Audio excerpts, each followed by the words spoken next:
The blood on Samuel Foster's hands had long since dried when the first snowflakes began to fall that December evening in 1882. And he looked up from the fence post he had been mending to see a woman stumbling through his gate, her dark hair matted with ice, and her lips blue from the bitter cold that had swept down from the mountains into Boise, Idaho. Samuel dropped his hammer and ran toward her, his boots crunching through the fresh powder that was already accumulating on the frozen ground.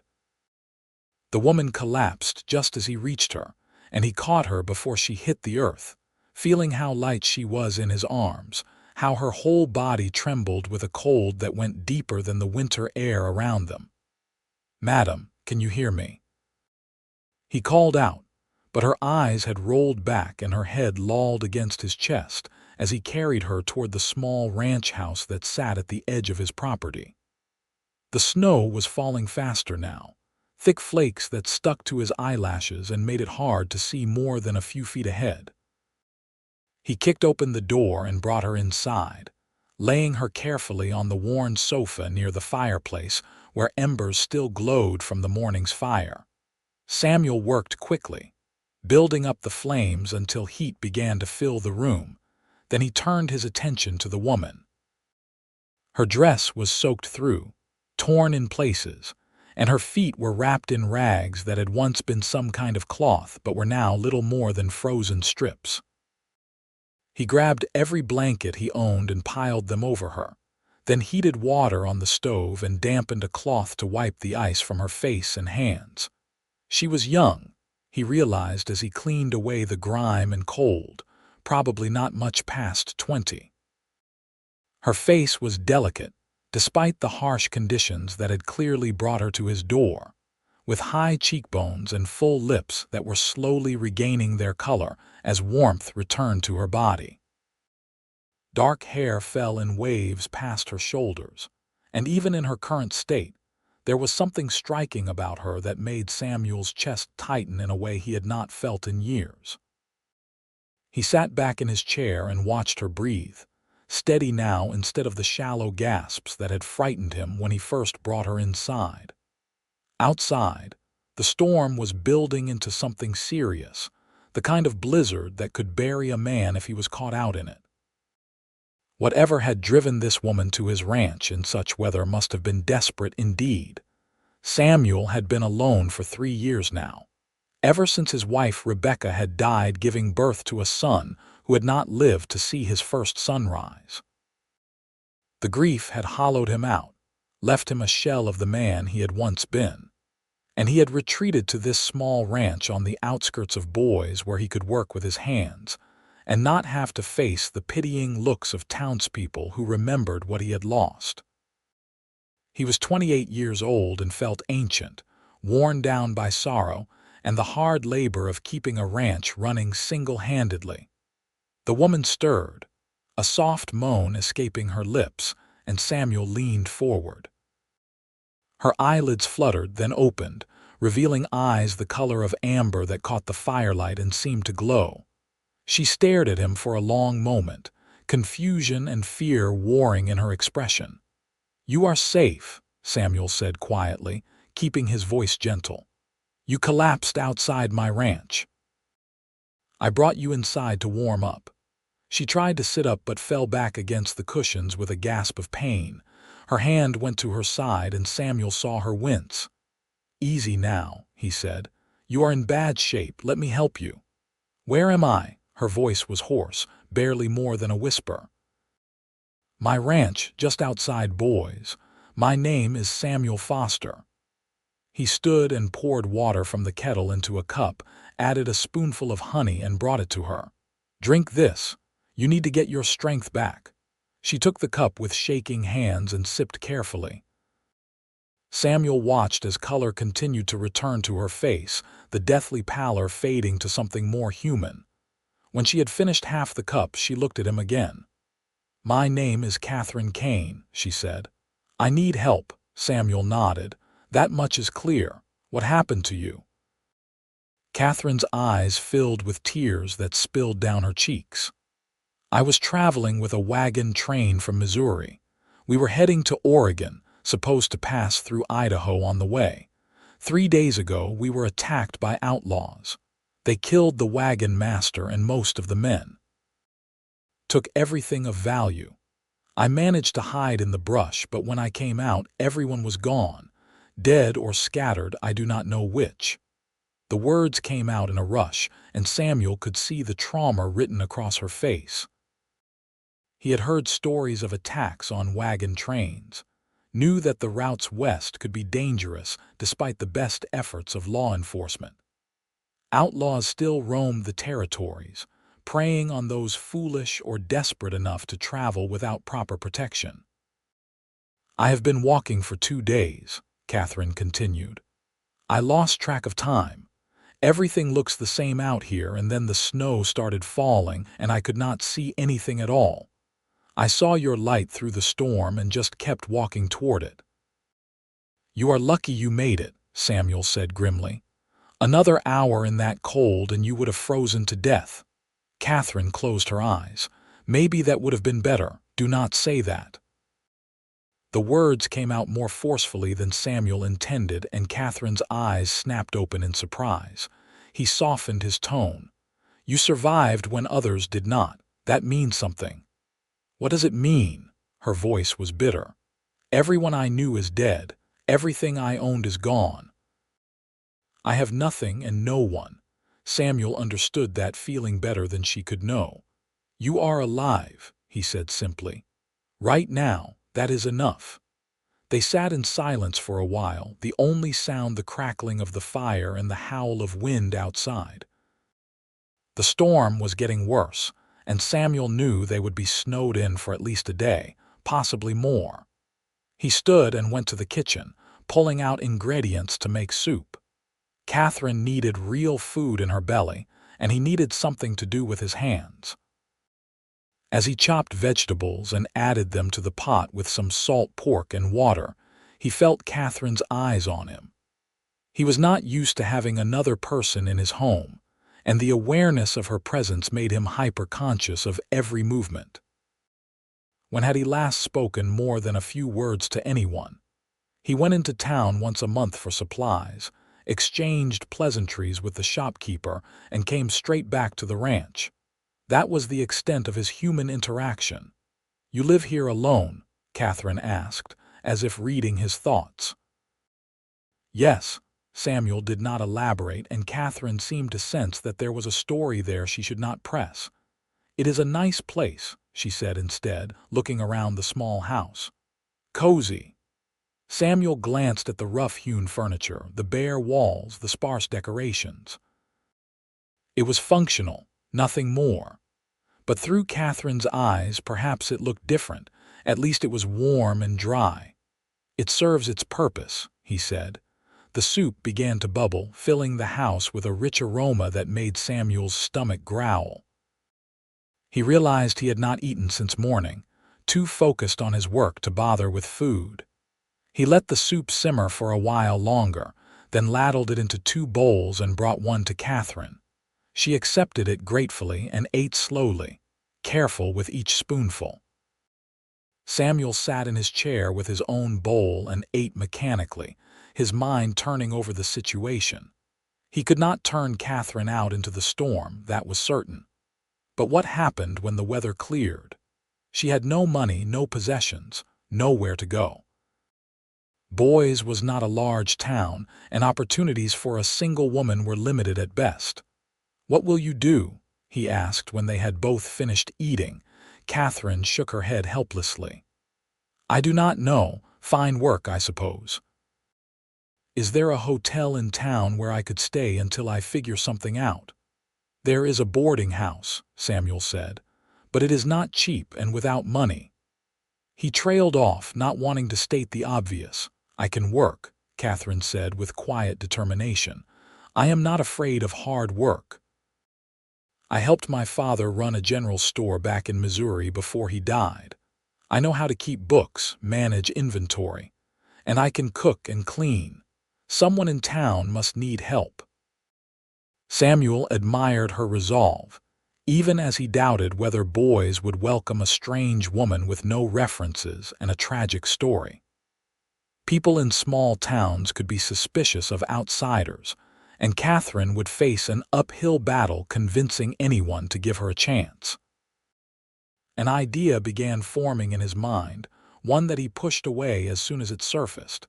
It was foolish, impractical, and yet the more he tried to dismiss it, the more it persisted.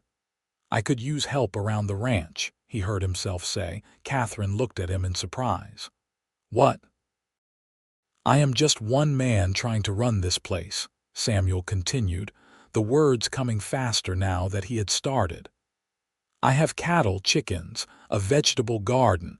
There is always more work than I can handle. I could use someone to help with the house, the cooking, the animals. In exchange, you would have room and board and a small wage. You are offering me a job." Katherine's voice was disbelieving. "I am offering you a place to stay and honest work," Samuel clarified, "if you want it." Katherine studied him for a long moment, and Samuel forced himself to meet her gaze steadily. He knew how this must look, a single man offering to take in a single woman. There would be talk in town, assumptions made, but Samuel found he did not care what people thought. This woman needed help, and he was in a position to provide it. More than that, a selfish part of him craved the company, the sound of another voice in the house, someone to share meals with. "Why would you do this for a stranger?" Katherine asked. Samuel considered his answer carefully. "Because 3 years ago, when my wife died, people in town tried to help me. They brought food, offered assistance, did what they could to ease my burden. I turned them all away because I wanted to be alone with my grief. But their kindness mattered, even if I could not accept it at the time. Maybe this is my chance to pass that kindness forward." Something in Katherine's expression softened. "Your wife, I am sorry. It was a long time ago." Samuel stood and took their bowls to the kitchen, uncomfortable with the sympathy in her eyes. "You should rest. We can talk more when you have recovered." Katherine nodded and settled back into the blankets. Within minutes, exhaustion claimed her and she fell into a deep sleep. Samuel sat by the fire and watched her breathe, wondering what he had just done. He had spoken the truth about wanting to help, but there was more to it than that. When Katherine had opened her eyes and looked at him, something had stirred in his chest that he thought had died with Rebecca. Not love, not yet, but the possibility of it. The recognition that he was still alive, still capable of feeling something beyond the numb routine of his days. The storm raged through the night and into the next day. Samuel woke early from his bed in the small back room and found Katherine still sleeping on the sofa. He tended to the animals in the barn, fighting through drifts that reached his knees, then came back inside to make breakfast. The smell of frying bacon woke Katherine, and she sat up slowly, testing her body. "How do you feel?" Samuel asked. "Sore," Katherine admitted, "but better. Warmer." She looked toward the window where snow was still falling heavily. "The storm has not stopped. These winter storms can last days sometimes," Samuel said. "We have plenty of supplies, nothing to worry about." Katherine stood carefully and wrapped one of the blankets around her shoulders. "May I help with breakfast? You should rest." "I have been resting. I would rather be useful." Samuel nodded and gestured toward the stove. "I am making bacon and eggs. There is bread in that box if you want to slice some." They worked together in the small kitchen, moving around each other with the awkwardness of strangers learning each other's rhythms. But gradually they found a pattern, and when they sat down to eat, the atmosphere felt less tense than the night before. "Tell me about this ranch," Katherine said. "How long have you been here?"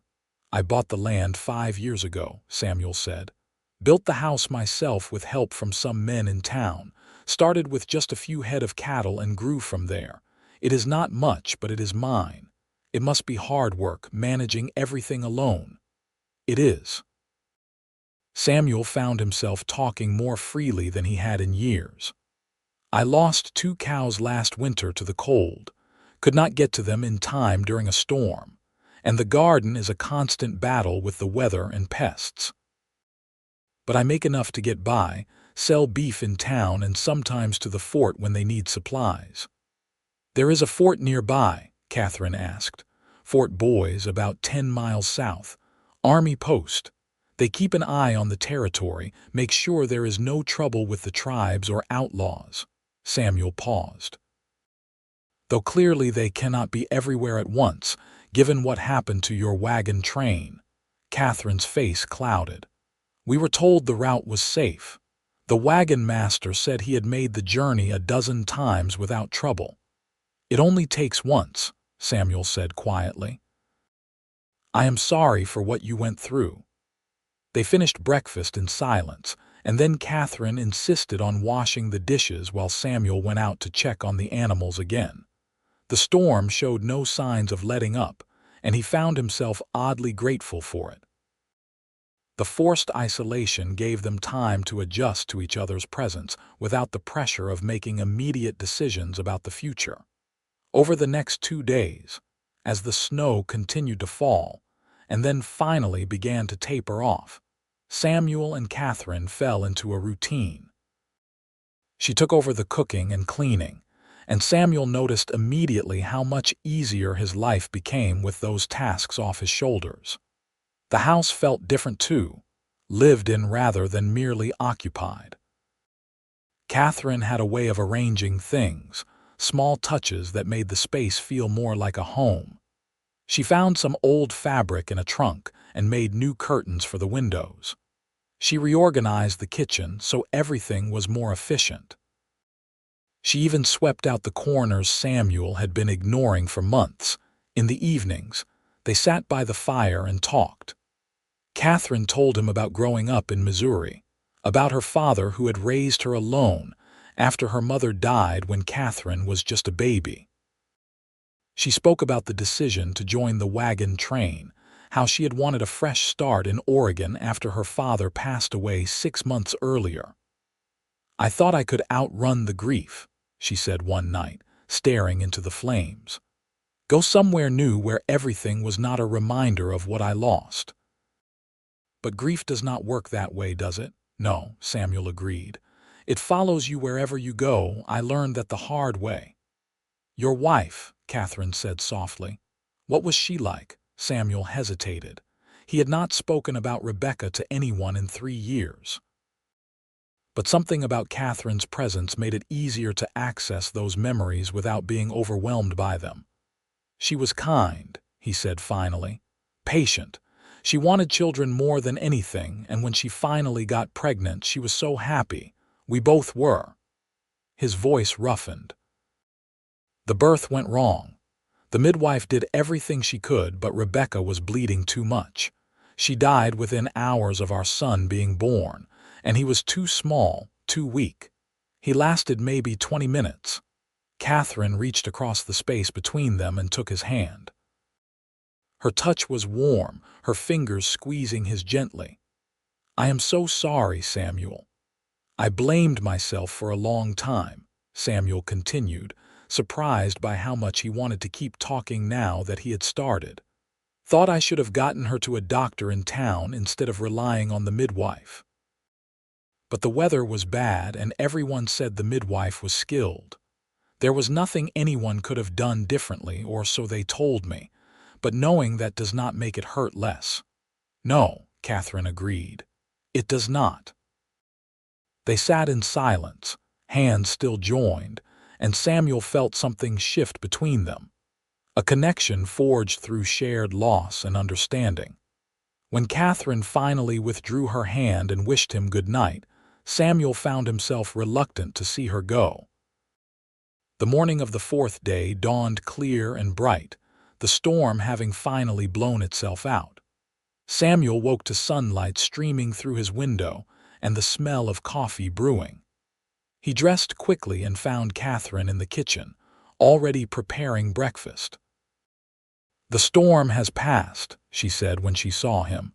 The roads should be clear enough to get to town soon. Samuel's chest tightened. Of course. They needed to go to town, needed to make Katherine's situation official somehow. But the thought of taking her to the boarding house, of returning to his empty ranch alone, filled him with unexpected dread. "We should talk about the offer I made," he said. "About you staying here to work. Do you still want to consider it?" Katherine turned to face him fully. "Are you certain about this? People will talk. It could damage your reputation." "I do not care about that," Samuel said firmly. "I care about doing what is right. You need a place to stay and work to support yourself. I need help with the ranch. It makes practical sense." "Is that all it is?" Katherine asked quietly. "Practical sense?" Samuel met her eyes and saw the question there, the same uncertainty he felt. Something had grown between them over the past few days, something that went beyond practical arrangements. He had felt it in the way she laughed at his stories, the way her presence made the house feel warm. He had felt it when she took his hand, when he caught himself watching her move around the kitchen, when he lay awake at night thinking about the woman sleeping in his front room. "No," he admitted. "It is not just practical.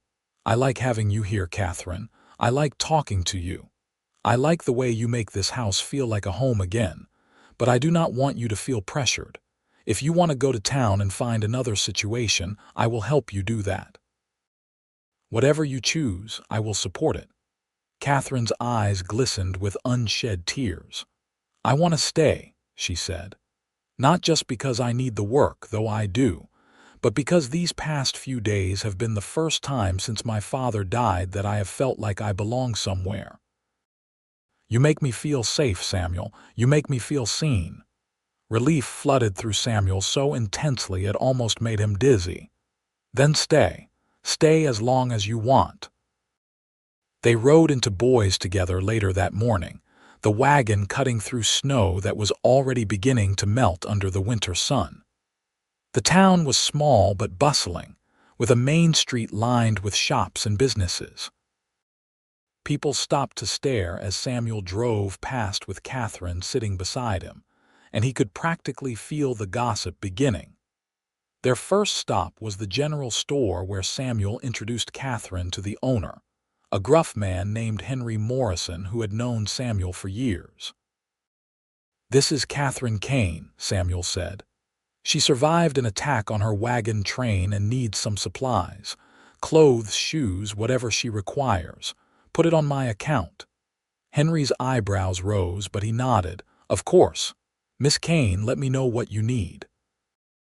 While Katherine browsed the store with help from Henry's wife, Samuel stepped outside and nearly ran into Sheriff Tom Brennan, a barrel-chested man with iron-gray hair and sharp eyes.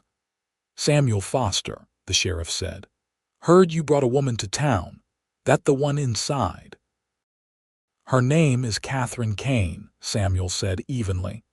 "Her wagon train was attacked 3 days north of here, everyone killed or scattered. She made it to my ranch during the storm." The sheriff's expression grew serious. "Attacked by who?" "Outlaws," she said. "Killed the wagon master and most of the men, took everything valuable." "Did she see any faces? Could she identify them?" Samuel shook his head. "She was hiding. I did not press her for details." Sheriff Brennan rubbed his jaw. "There has been a gang working this area for the past few months, led by a man named Cutler Reed. Nasty piece of work. We have been trying to track them down, but they keep moving, hitting targets and disappearing into the wilderness. Can you do anything about it? I can send word to the army at Fort Boise, see if they can patrol the area more heavily. But without witnesses or evidence, there is not much to go on." The sheriff paused. "This woman, Katherine, she's staying with you." "I have offered her work on my ranch in exchange for room and board," Samuel said, keeping his voice neutral. "She needs help and I need assistance with the place." The sheriff studied him for a long moment. "People are going to talk, Samuel. Let them. I am just saying, A single man and a single woman living together without being married, it is going to raise eyebrows, might make things difficult for both of you. Samuel felt his jaw tighten. What are you suggesting? I am suggesting you be careful about appearances, the sheriff said. For her sake as much as yours. A woman's reputation is a fragile thing, especially out here. Catherine's reputation is intact and it is going to stay that way, Samuel said firmly. She is my employee, nothing more. Anyone who suggests otherwise will answer to me. The sheriff held up his hands, just offering friendly advice. You do what you think is right. Samuel watched the sheriff walk away, anger simmering in his chest. He knew the man meant well, but the implication rankled. As if Samuel would take advantage of a woman who had come to him for help. As if Katherine was not capable of making her own decisions about where she lived and worked. Katherine emerged from the store carrying several packages, a new dress visible under her arm and proper boots on her feet. She looked more like herself now, less like a half-frozen refugee. Samuel helped her load the packages into the wagon.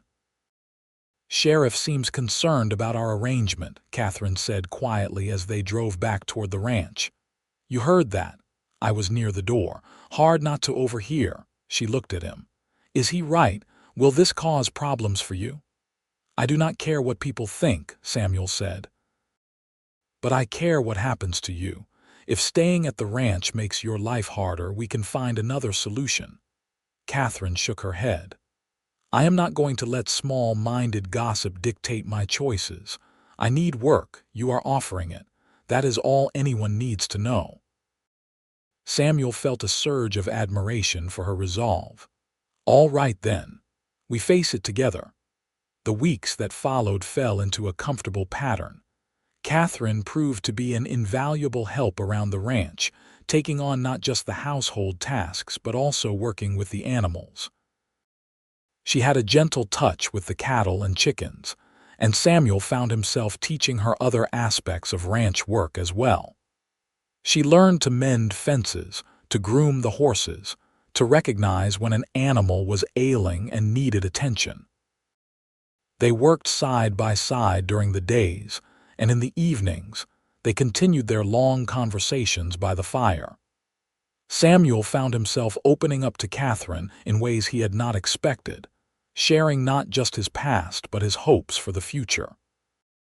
He wanted to expand the ranch, he told her, maybe buy more land, build up a proper herd. Katherine listened with genuine interest, asking questions and offering suggestions that showed a sharp mind for business. In turn, Katherine shared more about her own dreams. She had always wanted to run her own store like her father had, she said.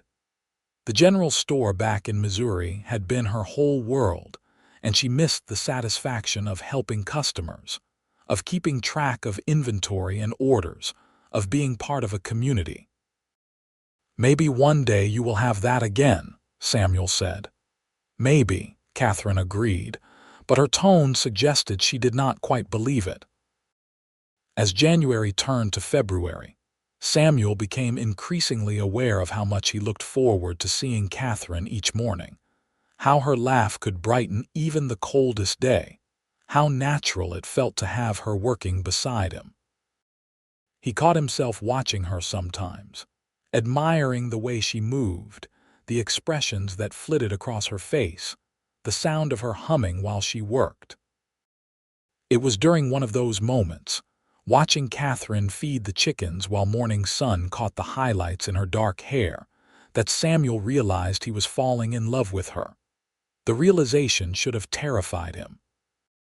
He had sworn after Rebecca's death that he would never open himself up to that kind of vulnerability again, never risk the crushing pain of loss. But with Katherine, it felt different. Not a betrayal of what he had had with Rebecca, but something new entirely. A second chance he had never expected to receive. The question was whether Katherine felt the same way. She seemed happy at the ranch, seemed to enjoy his company. But was it more than gratitude for the help he had provided? more than simple friendship. Samuel found himself afraid to push, afraid to risk the comfortable relationship they had built by revealing the depth of his feelings. The answer came in mid-February during another snowstorm, smaller than the one that had first brought Katherine to his door but still fierce enough to keep them inside for the day. They had finished dinner and were sitting by the fire when Katherine suddenly spoke. "Samuel, can I ask you something?"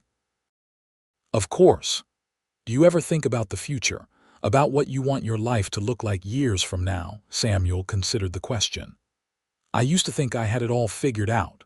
Wife, children, a thriving ranch. But after Rebecca died, I stopped thinking that far ahead. I just focused on getting through each day. And now," Katherine's voice was soft, "now I am starting to think about it again." He turned to look at her, heart pounding.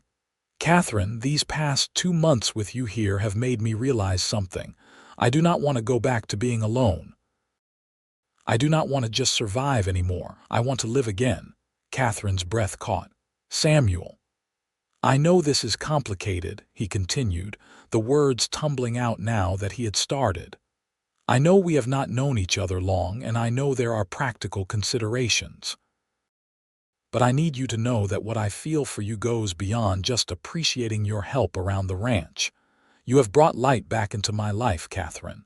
You have made me remember what it feels like to hope for something more." Tears streamed down Katherine's face, catching the firelight. "I feel the same way," she whispered. "I have been so afraid to say anything, afraid that I was reading too much into your kindness. But Samuel, I think about you all the time. I find myself looking for excuses to be near you. When I imagine my future now, you are in it." Samuel crossed the distance between them and took her hands in his. "You are the answer to my prayers," he said, the words coming straight from his heart. "I have been asking God to show me a reason to keep going, to give me something to live for beyond just existing.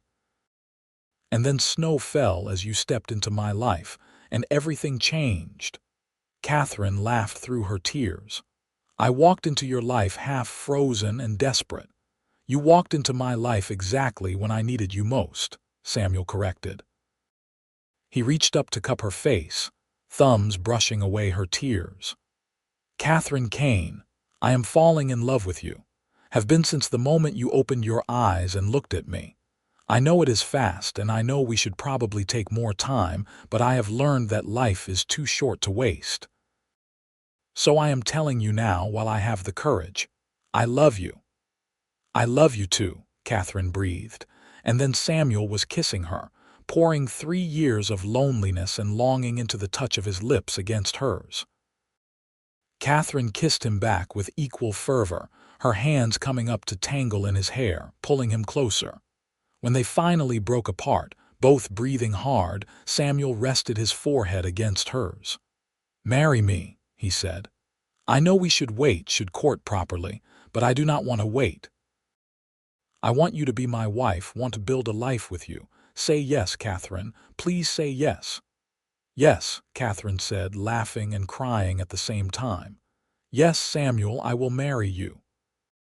They spent the rest of the evening wrapped in each other's arms, making plans and dreaming about their future together.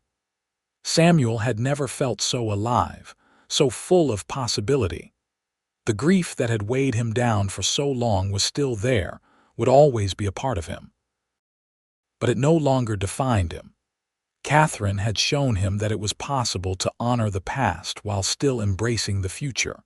They were married a week later in a simple ceremony at the small church in Boise.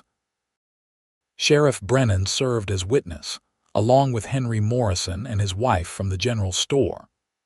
Katherine wore a new dress of deep blue that brought out the color of her eyes, and Samuel wore his best suit, his hair freshly cut and his face shaved smooth. The preacher, an elderly man named Reverend Walsh, smiled at them as they stood before him.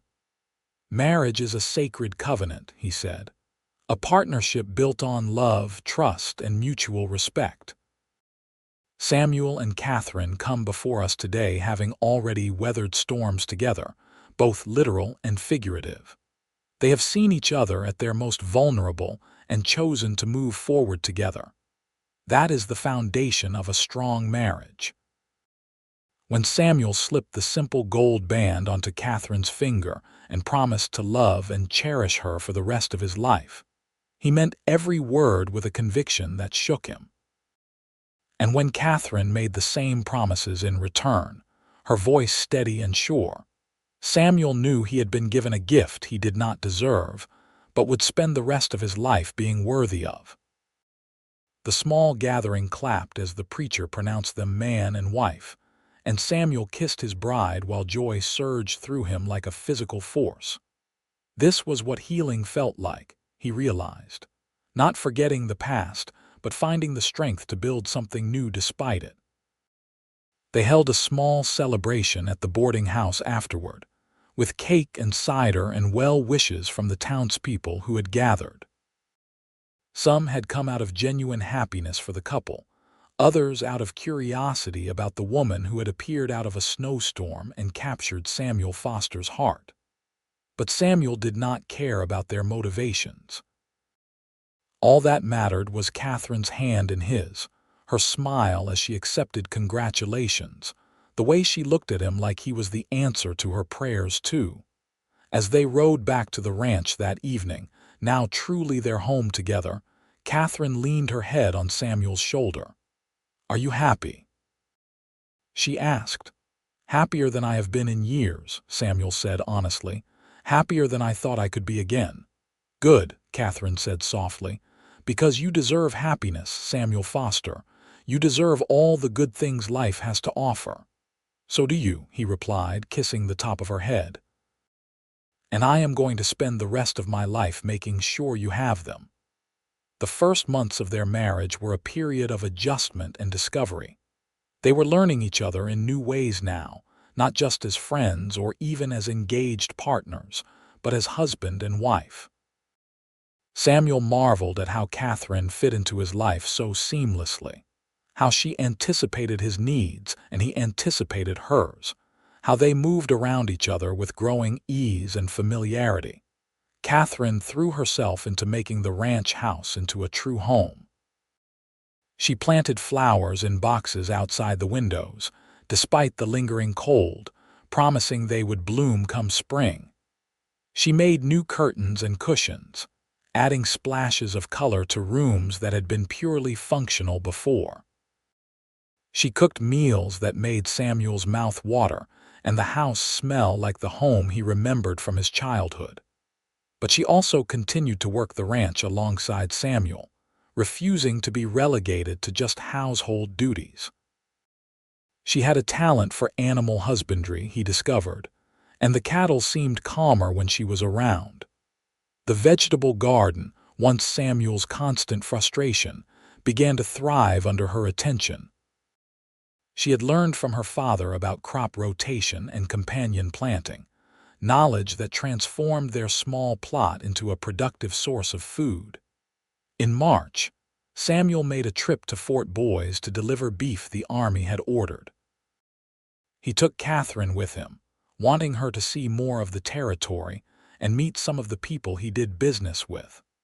The fort was a sprawling complex of buildings and training grounds, and Katherine watched with interest as soldiers drilled and officers went about their duties. Captain James Whitmore, the officer in charge of procurement, greeted them warmly. "Samuel, good to see you, and this must be the wife I have been hearing about." "Katherine Foster," Samuel said, unable to keep the pride out of his voice. "Katherine, this is Captain Whitmore." "A pleasure, madam," the captain said, tipping his hat. "Samuel has been supplying the fort for years now. Always reliable, always good quality. We appreciate the relationship."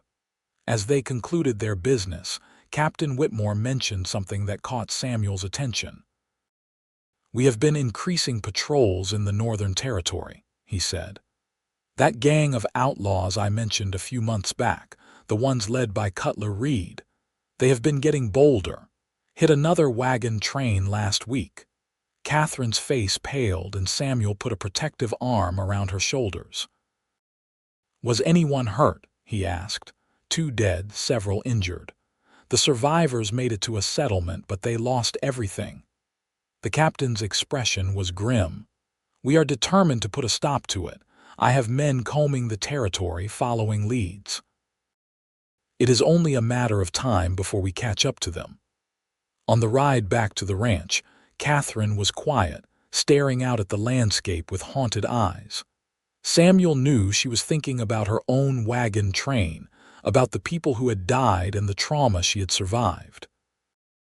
"You are safe now," he said gently.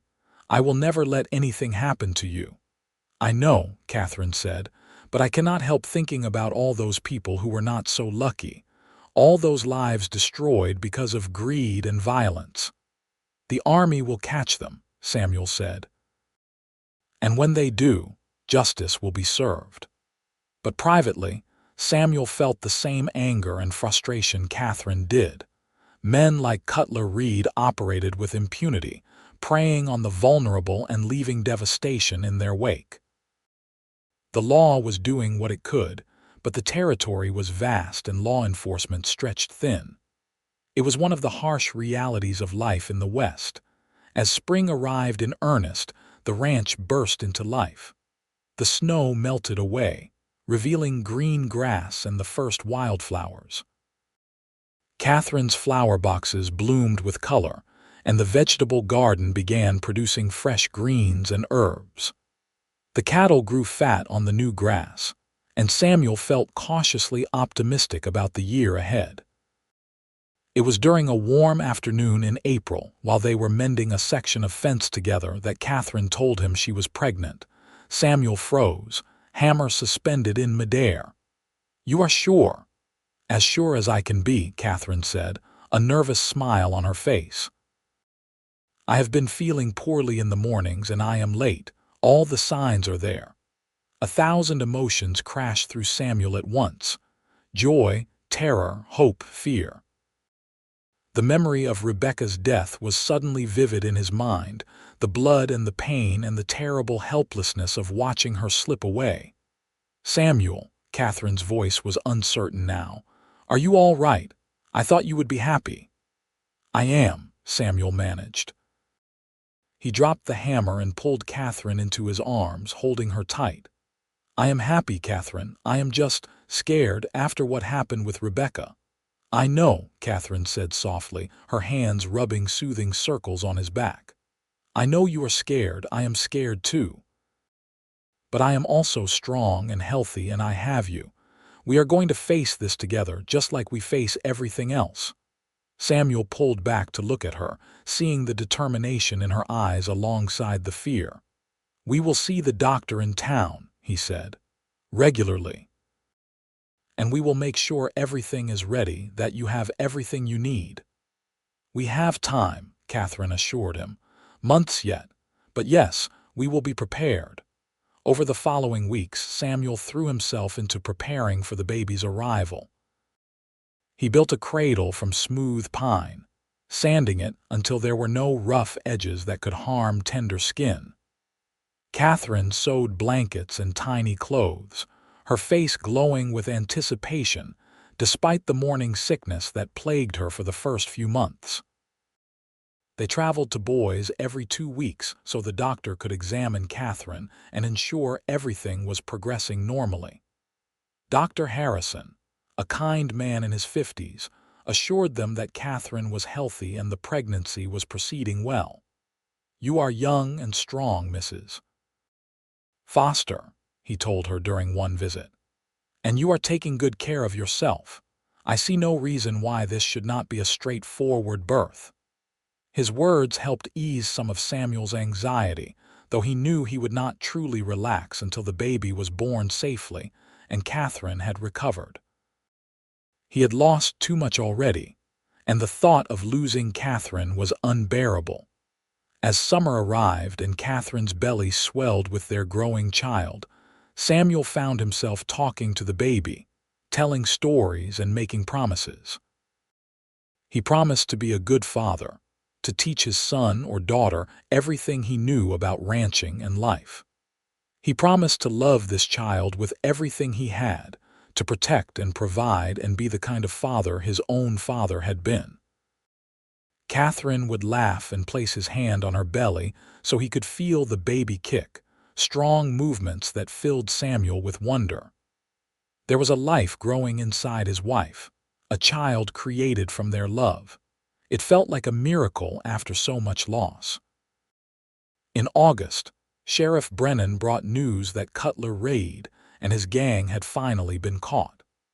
A combination of Army troops and federal marshals had surrounded their camp in the mountains and engaged in a fierce gunfight. Reed and most of his men had been killed, though a few had been captured and would stand trial. "Thought you and Katherine would want to know," the sheriff said, sitting at their kitchen table with a cup of coffee. "Justice has been served, at least in part.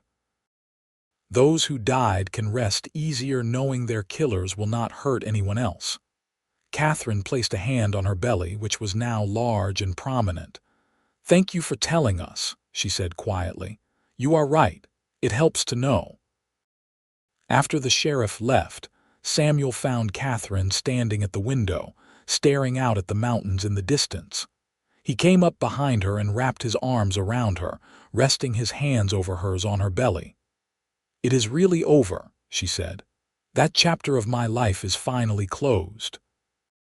"You can move forward now," Samuel said. "We both can."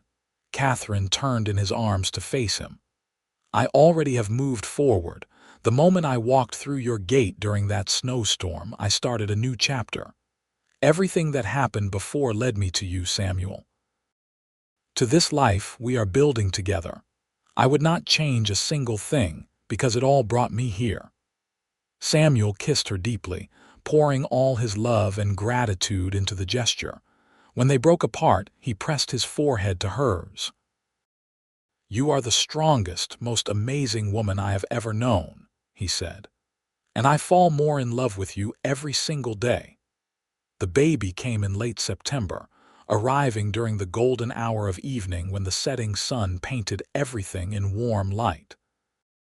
Katherine's labor began in the morning, and Samuel sent word to Dr. Harrison immediately.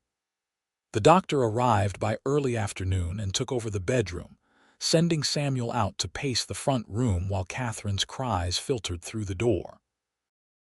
It was the longest afternoon and evening of Samuel's life. Every cry from Katherine sent panic shooting through him, memories of Rebecca's death threatening to overwhelm him.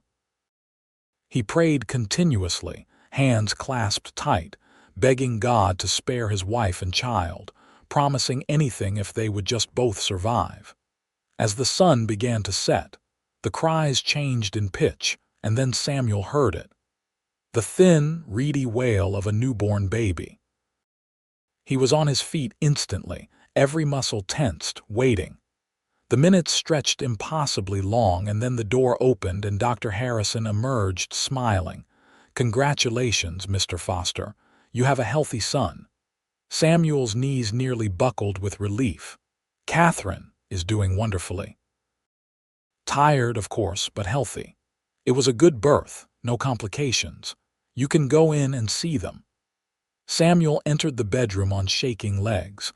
Katherine lay propped up in bed, her hair damp with sweat but her face radiant as she cradled a tiny bundle wrapped in blankets.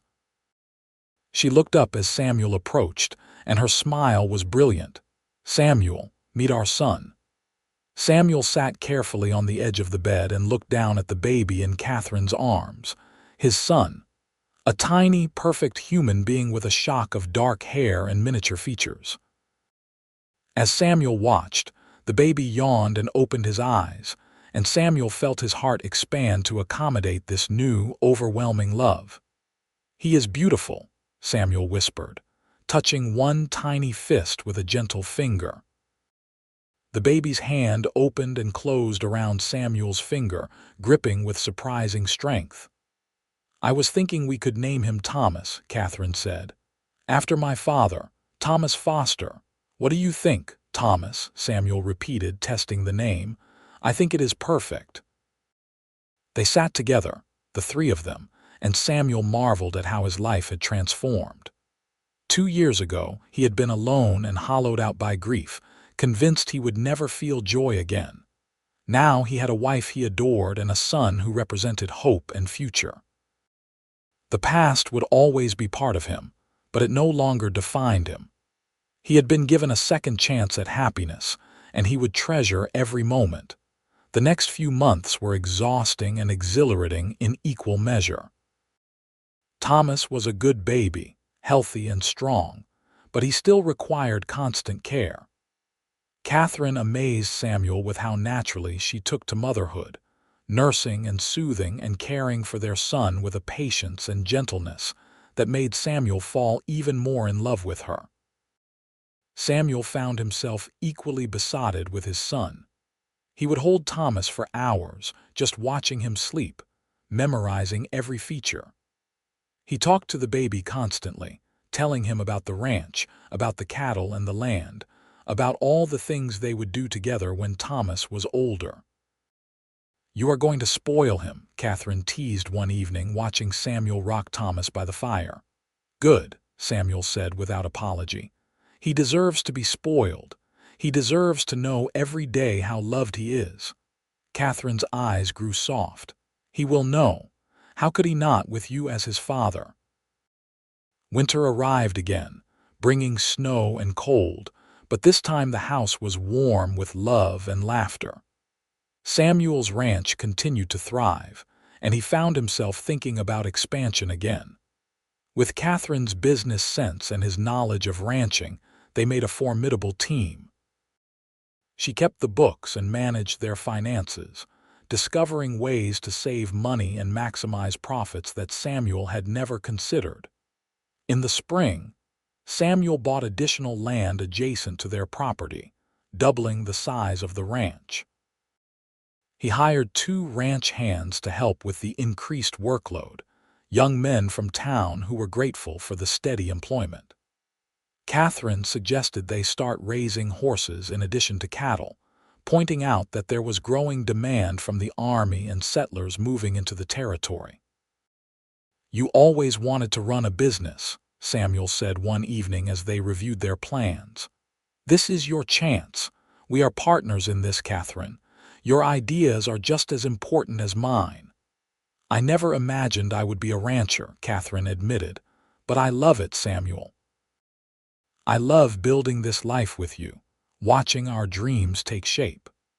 By the time Thomas celebrated his first birthday in September 1884, the ranch was more successful than Samuel had ever dared hope. They now had a thriving herd of cattle, a growing number of horses, and regular contracts with both Fort Boys and several businesses in town.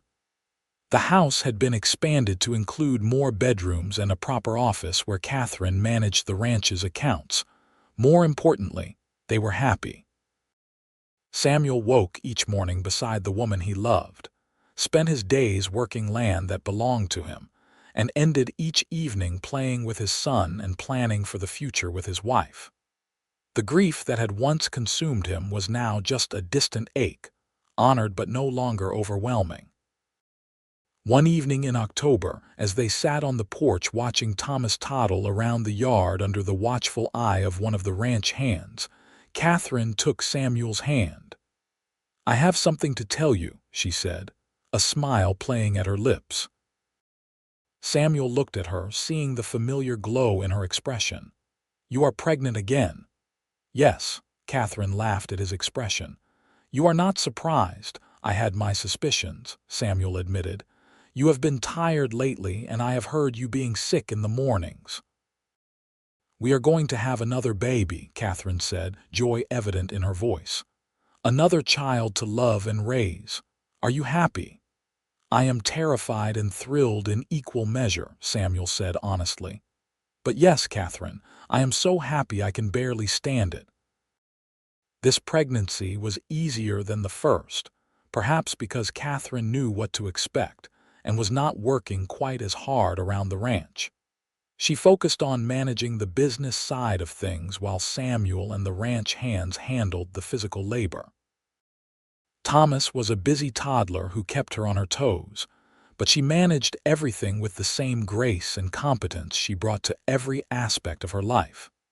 Their daughter was born in May 1885, arriving on a warm spring morning when the air was sweet with the scent of wildflowers. The birth was quick and uncomplicated, and when Samuel held his daughter for the first time, he was overwhelmed by the same fierce love he had felt when Thomas was born. "Grace," Katherine said, stroking their daughter's soft cheek. "I would like to name her Grace, because that is what she is." "A grace, a blessing we did not expect but are so grateful for." "Grace Foster," Samuel said, kissing both his wife and daughter. "It is perfect." The years that followed were the happiest of Samuel's life. The ranch continued to grow and prosper, becoming one of the most successful operations in the area. Samuel and Katherine's reputation as fair employers and savvy business people spread, and they became respected members of the boys' community. Thomas grew into a bright, energetic boy who followed his father everywhere, learning the ranch business from the ground up. Grace was equally spirited, with her mother's sharp mind and her father's determination. By the time she was 5, she could ride a horse as well as any of the ranch hands and had no fear of the cattle. In 1890, Katherine gave birth to their third child, another son they named James after Katherine's grandfather. Samuel was 46 years old now, and Katherine was 32, and they agreed that their family was complete. 3 healthy, happy children, a thriving ranch, and a love that had only deepened with time. Samuel sometimes thought back to that December evening in 1882, when he had looked up to see Katherine stumbling through his gate during a snowstorm. He thought about how lost he had been, how certain he was that his life was effectively over, and he marveled at how wrong he had been. Katherine had not just saved him that night. She had shown him that healing was possible, that love could find you even in your darkest moments, that second chances were real. Together, they had built something beautiful out of pain and loss. They had created a family, a home, a legacy that would continue long after they were gone. One evening in late summer of 1891, Samuel and Katherine sat on the porch as they had done countless times over the years. The children were inside preparing for bed, their laughter and chatter floating through the open windows. The setting sun painted the sky in shades of orange and pink, and a gentle breeze carried the scent of hay and horses. "You ever think about that night?" Katherine asked, her hand in Samuel's. "The night we met, all the time," Samuel said. "I think about how close I came to missing you entirely. If the storm had been worse, if you had collapsed a mile down the road instead of at my gate, if I had been in the barn instead of outside. So many things that had to align perfectly for us to find each other." "I think we were meant to find each other," Katherine said softly. "I think God knew what we both needed and put us in each other's path at exactly the right moment."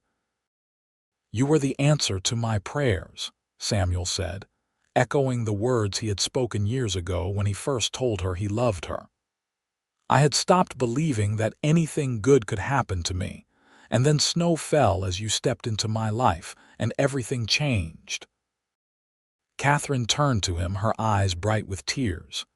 "You saved me too, you know. I was so lost, so alone.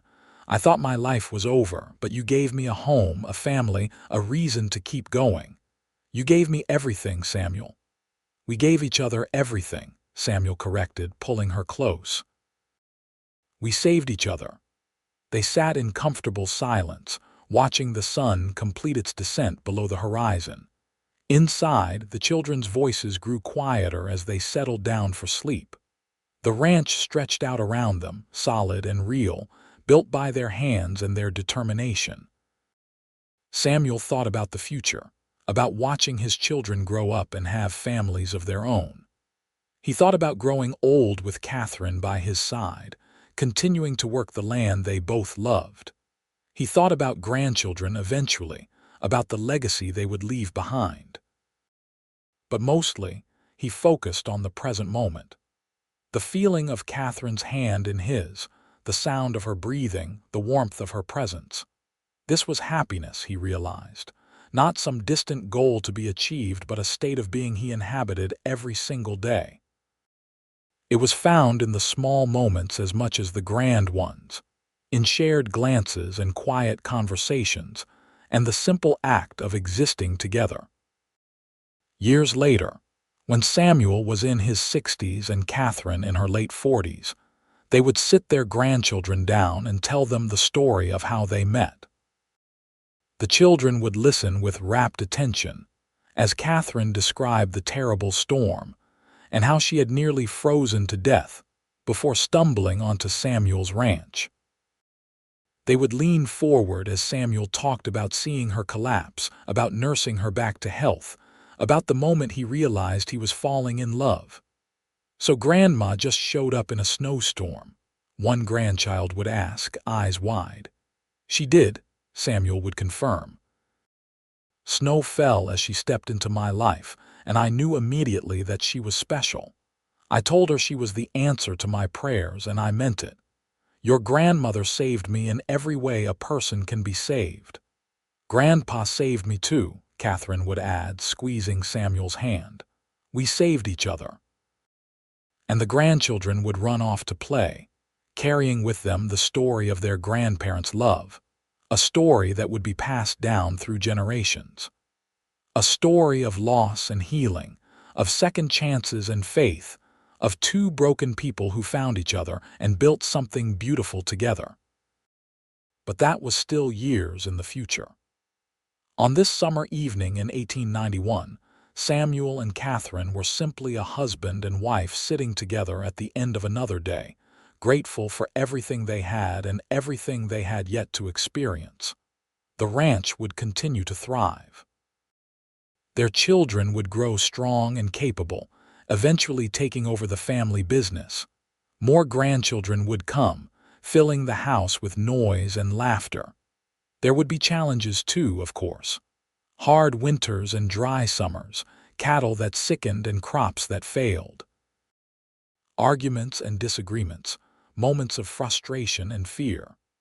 But through it all, Samuel and Katherine would face everything together, their love the foundation that everything else was built upon. As the stars began to appear in the darkening sky, Katherine leaned her head on Samuel's shoulder. "I love you," she said simply. "I love you too," Samuel replied, kissing the top of her head. "Today, tomorrow, and every day after that, for the rest of our lives." They sat together in the gathering darkness, two souls who had found each other against all odds, who had chosen love over fear and hope over despair. The house behind them was full of life and warmth, a testament to everything they had built together. The land around them stretched out rich and fertile, providing for them just as they had worked to nurture it. This was their legacy, Samuel thought, not just the ranch or the business or the material success they had achieved. But this, the love they shared, the family they had created, the second chance they had been given and had made the most of. This was what mattered, what would endure long after they were gone. The night grew deeper, and eventually they went inside to check on the children one last time before retiring to their own room. Thomas was sprawled across his bed, blankets kicked off, dreams playing across his young face. Grace slept more peacefully, one arm wrapped around her favorite doll. James, still just a toddler, was curled up in his crib, thumb in his mouth. Samuel and Katherine stood in each doorway, watching their children sleep, overwhelmed by love and gratitude. These three perfect humans created from their love were the greatest gifts they could have asked for. Samuel remembered the son he had lost with Rebecca, the grief that had nearly destroyed him. That pain would always be a part of him, but it had been transformed by the joy of raising Thomas, Grace, and James. He had learned that the heart had an infinite capacity to love, that loving new people did not diminish what you had felt for those you had lost. Finally, they retreated to their own room and lay down together in the bed they had shared for nearly 9 years.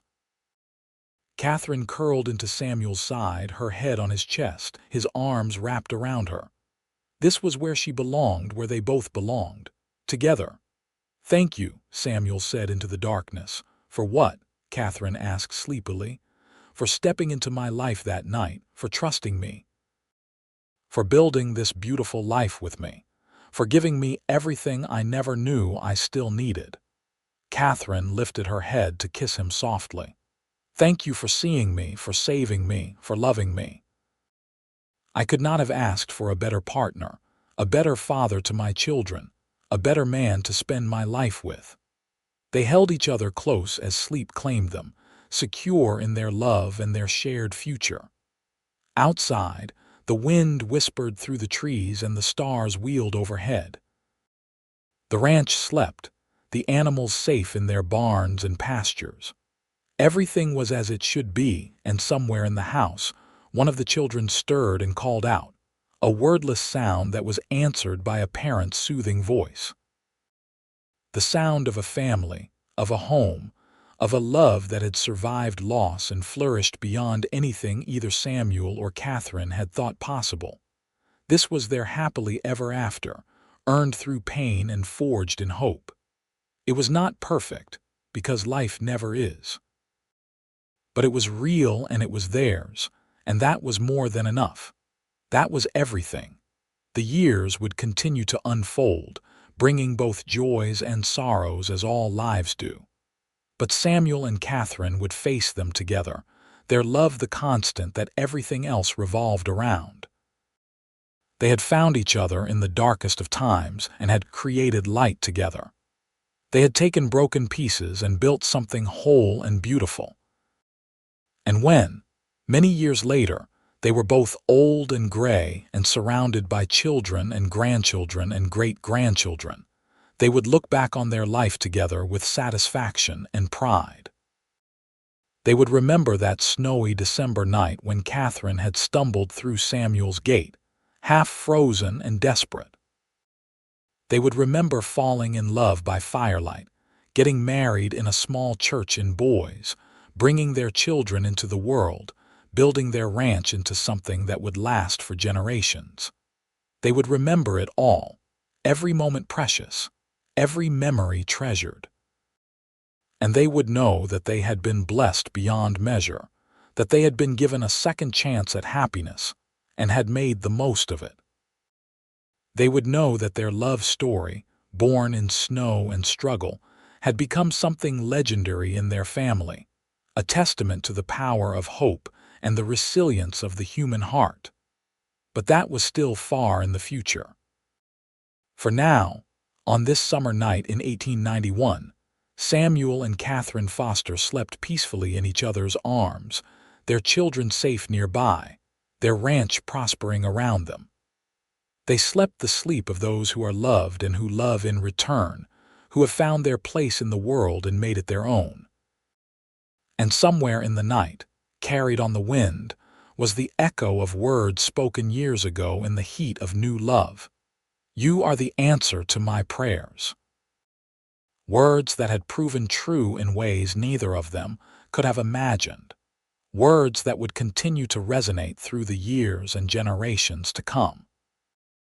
Their story was complete, their happily ever after achieved not through magic or fate alone, but through choice and commitment and the determination to love each other through whatever life brought. It was a story worthy of remembering, of passing down, of celebrating. It was a story of the Wild West, of cowboys and ranches and harsh winters. But more than that, it was a love story, pure and simple. A story of two people who found each other when they needed it most and built a life together that was richer and fuller than either could have created alone. And that, in the end, was what mattered most. Not the ranch or the money or the material success, but the love. Always the love, constant and true, lighting their way through the darkness and into the light of each new day. Samuel Foster and Katherine Kane Foster lived long, happy lives together, growing old on the ranch they had built with their own hands. They saw their children marry and have children of their own. They celebrated birthdays and holidays and ordinary days made special by being together. They worked hard and laughed often, and never forgot how lucky they were to have found each other. And when they finally passed, many years later and within months of each other, they left behind a legacy of love that would continue for generations. Their descendants would continue to run the ranch, expanding and adapting with the times, but always remembering the foundation that Samuel and Katherine had laid. The story of how they met, how they fell in love, how they built their life together, would be told and retold, each generation adding their own memories and perspectives. But the core would remain the same: a cowboy alone and grieving, a woman desperate and lost, and a snowstorm that brought them together at exactly the right moment. It was a story that began with the words, "You are the answer to my prayers," and ended with a love that transcended death itself. It was a story of the Wild West, but more importantly, it was a story of hope and healing and the incredible power of love to transform even the darkest circumstances into light. And so they lived, and so they loved, and so their story passed into legend, a testament to everything that was good and true and enduring about the human spirit. A reminder that no matter how lost we may feel, no matter how impossible happiness may seem, love can find us and change everything. This was the story of Samuel and Katherine Foster, and it was a story with the best kind of ending. One where love won, where hope prevailed, where two people found each other and created something beautiful that would last forever. Their ranch still stands today, run by their descendants, a living monument to the love that built it. And on winter nights when the snow falls heavy and thick, people say you can still feel the presence of that first meeting, that moment when Katherine stumbled through the gate and into Samuel's life, changing both of their destinies forever. It is a story that deserves to be remembered, to be celebrated, to be passed down through generations. Because it reminds us that second chances are real, that healing is possible, that love can bloom even in the harshest conditions. Samuel and Katherine Foster found each other in the winter of 1882, fell in love by firelight, and built a life together that was everything either of them had hoped for and more. They proved that prayers can be answered, that faith can be rewarded, that two broken people can come together and create something whole and beautiful. And that, in the end, is the greatest love story of all.